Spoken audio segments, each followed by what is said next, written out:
Hello, happiness abounder, and welcome back. I'm so excited to continue our chat all about how to curb or overcome our addiction to our phones.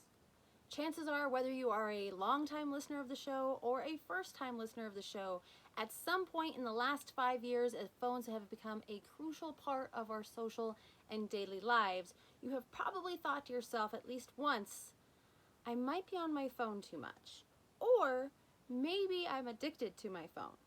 If that is you, then this theme week, this theme discussion is all about how to overcome or curb your addiction to your phone. So previous episodes in this theme week, 446, 447, those episodes have some hacks, some tips, some tricks that you can do on your phone right away to help curb that addiction, as well as a discussion about our routines and habits and how we automatically pick up our phones. But today, I want to talk about how we can reconnect. Because here's the thing. What we do is we have this habit, we go for it, we pick it up. But then when we're trying not to be on our phones, we don't really have something to replace it. Not a conscious something to replace it. Yes, there is a high level, I want to be more present, I want to pay more attention, but then it goes into how do you do that? And you may be like, oh, my phone's on black and white, tip from episode 446, and you put it down, but then 5 seconds later you're picking it back up again because you're not really sure how to reconnect, how to focus, how to be more present, which is the whole point of not being on our phones. So that's what I want to talk about today. And I want to start with reconnection through journaling. Now, if you are a longtime listener of the show, you know I talk about journaling till the cows come home, because journaling is such an important aspect of what I think a self-help journey could look like. Because it's a great way to reconnect to yourself, and it's a great way to understand and identify, express, and validate the emotions and the things you're going through.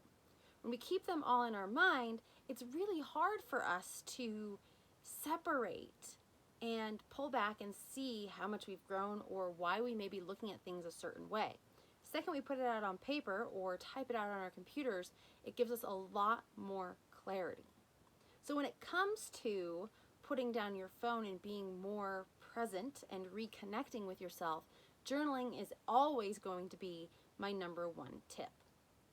Another great thing about journaling is all of that talk, all that self-talk in your brain about, oh, I don't want to be on my phone, but I really want to be on my phone. I'm going to pick this up now, and then you pick it up and you get caught in the habit, and then you beat yourself up about it, and you're trying and you're going back and forth. That's all a mental battle. And if you can put it out on paper, I'm struggling with this because, and writing out all the reasons you're struggling, all the thoughts that you're having, you can look at them objectively. You can pull back and go, wow, that thought that I'm going to miss out on pictures that my sister posts because I'm not on Facebook as often is kind of irrelevant, because she's going to show it to me at the next family dinner, and that's in person.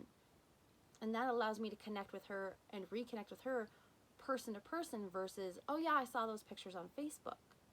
So you can kind of pull back, be more objective about the thoughts that you're having, and decide if they're what you want to lean into or not. But when you keep them in your mind and you're not journaling them out, it's just a battle in your head. And the more battle in your head, the more choices you have to make surrounding your phone and wanting to be on it or not, the lower your willpower goes. So by the end of the day, you've been battling all day. You're going to probably pick up your phone and be on it for 2 hours in bed. So, journal.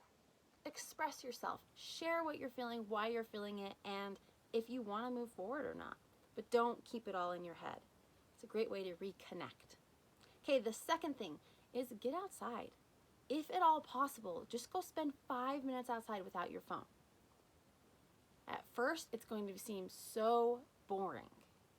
But then you kind of notice like the sun and the smells and the birds and the flowers or whatever it is that is around you. Even if it's the car sounds going by, you can start to pay attention to a few things and reconnect and just enjoy being outside, even if it's just for 5 minutes. And that 5 minutes while your phone is inside and you are outside can make such a big difference, because it can prove to yourself, it builds evidence for your brain that you can be without your phone for 5 minutes. And if you can be without your phone for 5 minutes, that means you're not going to keep on picking it up when you get bored. If you're outside and there's not a lot going on, your first reaction, especially if picking up your phone out of boredom or discomfort, is picking up your phone, then when it's inside the house and you are outside, you're kind of forced, at least for that 5-minute time frame, to figure it out without your phone, to distract or to help, air quotes around help you feel less uncomfortable. So getting outside has tons of benefits, whether it's you believe in grounding, it's meditative, it's everybody should have at least 5 minutes outside in nature, whatever your beliefs are there. If at nothing else, to curb the phone addiction, leave the phone inside, go outside for 5 minutes and see what you can accomplish in that 5 minutes. And what I mean by accomplish is see what you can do to work through the discomfort. Not what can you accomplish so you're busy and everything else, but what can you do while you're outside to work through that discomfort without leaning on your phone. That can help curb the addiction tendencies. And then the last tip, which is just so funny, but it makes a big difference, is to play iSpy.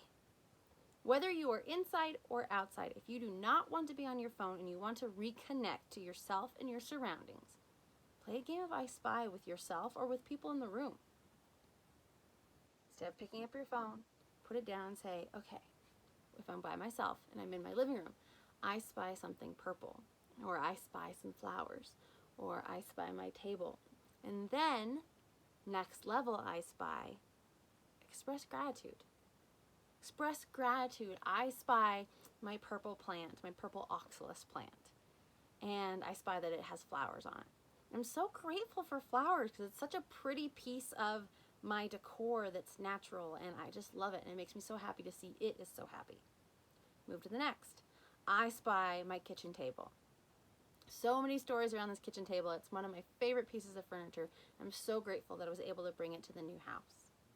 Next one. I spy a gray couch. And I'm so grateful I can sit on this gray couch and play this game with myself instead of being on my phone. I spy my dogs. I spy my spouse, right? You can play I Spy and combine it with gratitude to reconnect. And that may sound so juvenile or elementary, but the thing is it better? And this is real question to ask yourself right now. And if you're wherever you're listening, say in your head or out loud, yes or no. Is it better to be on your phone when you don't really want to be? Or, so yes or no, right? Do you want to be on your phone when you don't want to be? If you're listening to this episode, the answer is probably, I don't want to be on my phone. So is it better to do that? Or is it better to engage in something that seems silly but reconnects you, which is the overall point of curbing our phone addictions, to reconnect, to be focused and in the moment.